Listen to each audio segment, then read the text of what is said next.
শেখ হাসিনার সময়ই তো ভালো ছিলাম। আপনারা যে আইলেন, পরিবর্তন তো কিছুই হইতেছে না।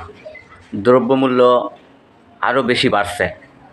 চাউলের দাম, আলুর দাম, ডাইলের দাম, তেলের দাম, কাঁচা সবজির দাম। তাহলে তো আওয়ামী লীগই ভালো ছিল। ডক্টর ইউনূস স্যার আরও যতজন আছেন সরকার, আপনাদেরকে দৃষ্টি আকর্ষণ করতেছি, নিত্যপণ্যের দাম কমানো অতি জরুরি। শেখ হাসিনাকে যেভাবে নামাইছে আপনাদেরকেও সেইভাবে নামানো হবে। যদি আমরা জনগণ কোনো সুযোগ সুবিধা না পাই, আপনারাও প্রস্তুত থাকুন।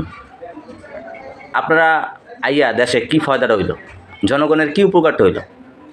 এখনও কোনো সিস্টেম চেঞ্জ হইতেছে না। হয়তো দুই এক জায়গায় হয়েছে। কি করেন আপনারা বৈশা বৈশা? জনগণে যদি সেবা না পায় আপনাদের কাছ থেকে, তাহলে আপনারা গদিতে থেকে কোনো লাভ আছে? তাহলে মানুষ তো বলবেই শেখ হাসিনার সময়ই ভালো ছিল। আপনারা যা করতেছেন একটু ভাবনা চিন্তা করেন।